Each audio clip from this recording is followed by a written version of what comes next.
Aaron, is lunch ready yet? I'm getting hungry. Really? It's only 11 o'clock a.m., Marie. You got up late this morning, and we had a late breakfast, so I thought a later lunch would be better. Oh, I don't even remember eating. Maybe this is a sign of good health. Louise is hungry too, you know. Is that so? All right, I'll start preparing something now. I wish you'd do these things without being told. You really are inconsiderate. And clean our room already. It's been a week and dust is piling up. Marie's mother-in-law took it for granted to boss her around. One would think that if she's so healthy, she could do her own cleaning and cooking. I can't understand why she stopped doing things she likely did herself before I came into the picture. I'm Karen Miller, a 30-year-old dual-income homemaker. I'm still working at the foreign company I joined before getting married. There are late hours but hardly any weekend work, so I should be able to relax on Saturdays and Sundays. But from early morning to late night, I'm kept busy by my in-laws with household chores and errands. My husband doesn't help at all, even though I'm slaving away for his parents, Marie and Louis. I wasn't particular about living together or separately, so when my husband suggested living with his parents after we got married, I didn't resist. But lately, I've been wondering if it was a mistake. Living at home means no rent, my husband said so, huh? But I thought to myself, of course, I never thought of living for free, but I did think it would be cheaper than renting elsewhere. So we pay for utilities as a sort of rent.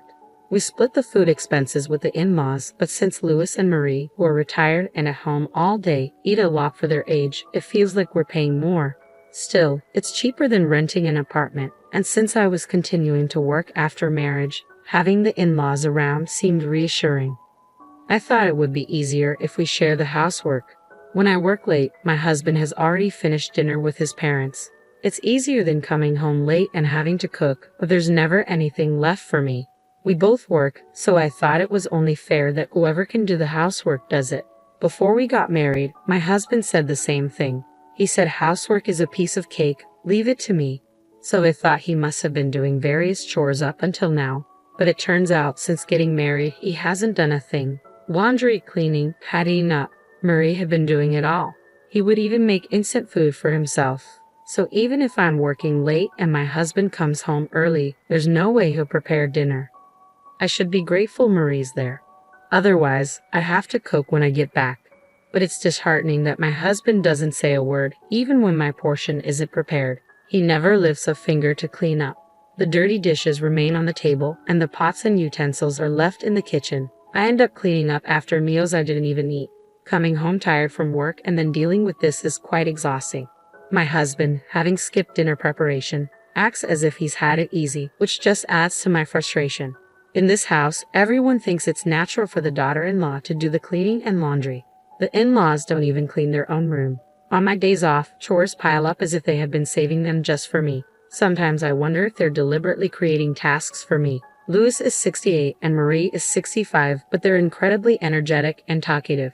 They seem more vigorous than me, so I wonder why they can't do the housework.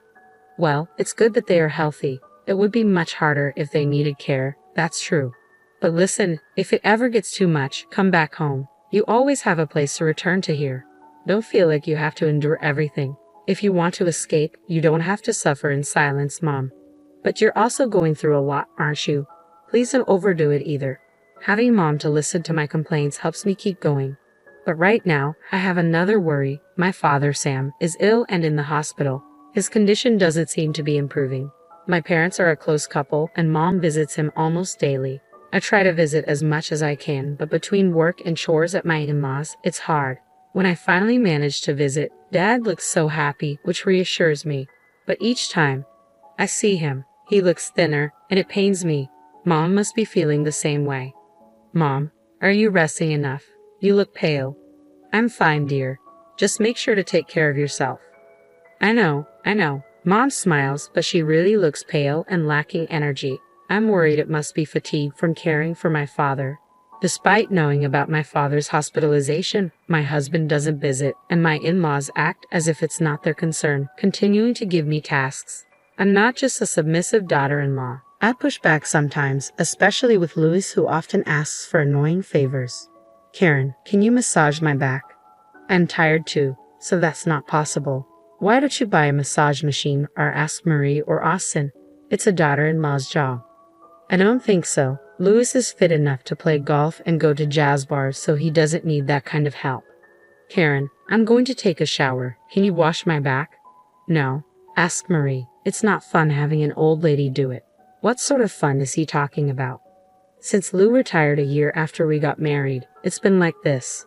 When I tell my husband to just wash his back, he unbelievably says, as if I haven't even washed my own father's back since becoming an adult. Louis is just an old man who's technically a relative. To be honest, it even feels creepy 3 years into the marriage. What I thought was a simple fight has turned into a situation where my in-laws dump chores on me, my husband doesn't help, and there's no sign of improvement. Meanwhile, my own family is ill, and he doesn't seem concerned. Maybe it's time for me to go back home and take care of my dad with mom. My husband then drops a bombshell. I've got a business trip for a week starting this weekend. Really don't contact me unless it's an emergency. It's embarrassing to get calls from my wife all the time. Understood, I respond. I wouldn't contact him unnecessarily anyway. I'm also working, I'm not that free, and I've never called him at work before. 2 days after my husband left for his trip on a Monday, I get a call from mom while at work. She has never called me at work before. I immediately think something's happened to dad and answer in a panic. Karen, Sam's condition has suddenly worsened. Mom's voice, crying on the other end, echoes in my ears. I'm coming right away, Mom. I tell my boss, who says, go now. I rush to the hospital by taxi, but I am met with a cruel reality. Mom's not in Dad's hospital room. I ask the nurse, who looks down, visibly uncomfortable. Well, Mrs. Miller, you've just arrived. Where's Mom? I implore. She passed away. The nurse hesitates. For a moment, I couldn't comprehend what I was told. I had rushed to the hospital after receiving a call from Mom about my father's critical condition, but now they were saying Mom had passed away. It didn't make any sense. Please, the nurse says softly, leading me to another room with just one bed, dimly lit. Someone was lying there, but it couldn't be Mom. Yet, as I approached with trembling legs, the face. What I saw was unmistakably my mother, silent and motionless. Mom was there. How could this be? The nurse explained that after calling me, Mom had returned to my father's room. A while later, they found her collapse over the bed, still holding my father's hand, already lifeless. Perhaps a heart attack, the nurse suggested. As she spoke, another nurse appeared. Mrs. Miller, your father? At the same moment, I returned to my father's room. He passed away. No way, no way. I felt as if all strength had drained from my body. I couldn't understand what had just happened. Both my parents gone, just like that. It was too surreal to believe. I stood there stunned for what felt like an eternity. I need to tell Austin, and in a daze, I remembered to contact Austin. Shaking, I took out my phone and called him. As the phone rang, the reality of my parents' deaths hit me, and I couldn't stop the tears. Hello, Austin. I'm at work right now, but it's an emergency. My dad and Mom have. They're gone, I managed to say through my sobs. Both of them are gone. An accident? I asked, hoping for a different answer. No, but I don't know what to do. Despite my obvious distress, Austin's response was cold and detached. Did you forget what I said before my trip? He continued. I'm on a business trip. Don't call me unless it's a real emergency. For a moment, I couldn't comprehend what Austin had said. It was probably because his response was so far from what I had expected. I thought I had misheard, but the shock made my tears recede. What did you just say? I told you not to call unless it's an emergency. My parents just died. Isn't that an emergency? If they were about to die, maybe. But what's the point now? That's not an emergency. What are you talking about? You're coming home, right? It's not too late, I pleaded. I'm busy. Goodbye. Austin hung up, and no matter how many times I tried, he didn't answer again. Then I called Marie. Marie, my parents passed away. I thought it was just your father who was sick. Yes, but both of them. Well, isn't that nice? They were such a loving couple. Better for them to go together. You know they say loving couples go to heaven together. They must be happy. How can you say that? Well, you'll be busy now with the wake and the funeral, but it's good you can do it all at once. Louis and I won't be attending. What? We don't want to risk our health. Leaving people's health is more important, you know. In that moment, I realized the saying like father, like son was true, but it brought me back to reality. I informed my supervisor about my parents' passing. Unlike Austin or my in-laws, my supervisor showed genuine concern. He even helped me arrange the funeral at the church. Without him, I would have been completely lost. Despite Austin's words, I thought he would return for the funeral, but he never did. Thanks to my supervisor, colleagues, friends, and relatives, I was able to say goodbye to my parents. The real sorrow hit me after the funeral, when I returned to my parents' house and faced their photographs alone. I never imagined they would both pass away so suddenly. I couldn't believe that this was like a bad dream I'll wake up from.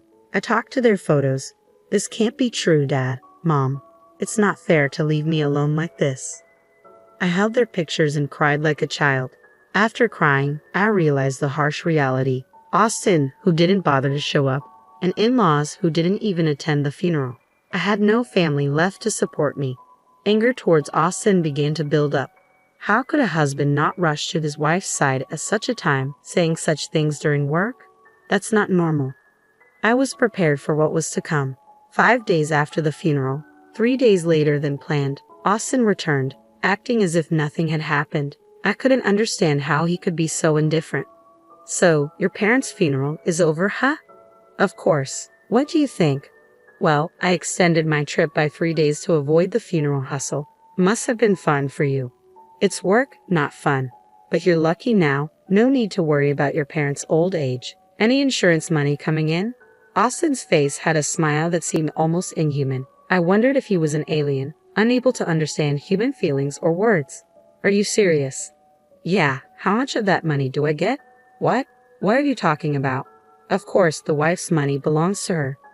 I felt tears coming again, wondering why I married such a man. When I stayed silent, Austin looked around the room. He finally seemed to notice the change in the house. What? The house seems so tidy. Did you clean it up like you did with your parents? His insensitivity made my fists clench. How far could this person test one's patience? How could he not offer a single word of comfort to his grieving wife? But he was clueless about reality. It was time for me to make him understand. I took a deep breath and looked up at Austin. I'm going on a long business trip. Take good care of Louis and Marie. Austin seemed confused, looking around the house, still nothing grasping what I meant. Where are Mom and Dad? Did they go shopping? He just realized they're not here. Where did they go? To the hospital. They hurt their backs while I was away. From my parents' funeral, my in-laws started to move a very heavy piece of furniture from my room to theirs and ended up with lower back strains. When I returned, they were in agony, unable to move, having gone without food or water for 2 days, unable even to go to the bathroom. I wondered if this was some kind of divine retribution. I called an ambulance for my in-laws but didn't accompany them, explaining that we weren't related. Emergency vehicles don't allow non-relatives to ride along. I gave the paramedics Austin's number, but I knew him well enough to expect he wouldn't answer unknown calls. Why didn't you contact me? Well, you didn't come back even when your parents passed away, so I assumed you wouldn't for a back injury. Don't equate your parents with mine. Your parents are strangers, but mine are family. Oh, I see. That's reassuring. Then you'll take good care of them. What do you mean by take care? If they're immobile for too long at their age, they might end up bedridden. Austin started trembling. That's not true, right? You'll do well taking care of your precious parents. I have an important business trip. Our parents are in trouble, and you're talking about a business trip.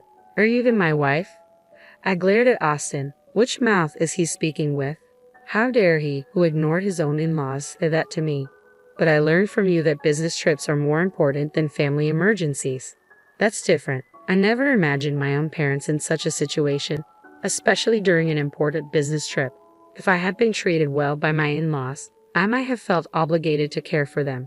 But unfortunately, I felt no such inclination. I can't bother with others. Besides, like you said, my parents were family, but yours are strangers to me. Aren't you my wife? And what are you? Weren't you my husband? Even your colleagues were shocked. Colleagues? What are you talking about? Your boss attended the funeral. I had called Austin's company when I couldn't reach him, suspecting something. When I explained that my parents had passed away and I couldn't contact Austin, I learned he wasn't on a business trip but had taken paid leave. Austin lied and went somewhere. Why he lied was clear. He emphasized not to contact him, probably because he was with someone he'd be troubled to be seen with. He was on leave, not a business trip. Where did you go and with whom? Your colleagues were also wondering where you were during my parents' funeral. You'll probably be asked when you return to work." Austin turned pale. Taking leave isn't a problem, but being unreachable in such a crisis is. I'll have a hard time explaining that, plus my potentially bedridden in-laws. He probably just woke up to the reality waiting for him after his enjoyable trip. "Anyway, you deal with my parents. It's your job as my wife. I've decided to stop being your wife. I'm here to tell you that my long trip was not a lie. I don't lie like you." "What do you mean, stop? I am divorcing you." I handed him the completed divorce papers. "My things are already at my parents' house." "Then who will take care of my parents?" "That would be their son, you." "I can't do it." "That's none of my concern." Leaving Austin behind, I returned to my parents' house. I had checked Austin's computer, finding plenty of photos of him with another woman and evidence of their trip together. I printed everything out, making the divorce process straightforward. I naturally demanded compensation from Austin. His affair and absence from my parents' funeral became widely known at his workplace, leading to criticism from his boss and colleagues. He became uncomfortable at work and eventually resigned. The conflict over the compensation claim and his resignation from work led to his affair partner leaving him. A month later, my former in-laws were discharged from the hospital.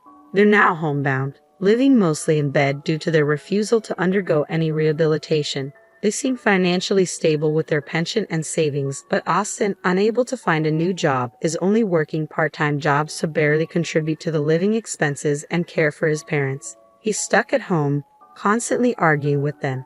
He called me once, crying and begging me to return, but I refused. My former in-laws also reached out, claiming that Austin's care was inadequate and asking me to return and take over. When I suggested hiring a home health aide with their funds, they refused, wanting to save money without considering how long they might need assistance. Their words, expecting me to take care of them cheaply or for free, made me realize they hadn't changed at all. I never want to be involved with them again. I still cry when I think of my kind parents, but I know that constant tears won't let them rest peacefully in heaven. Once I complete the memorial ceremony for my parents, I plan to go on a long-term overseas assignment. I'm ready to move on, keeping my parents' memories close and embracing life positively with a smile.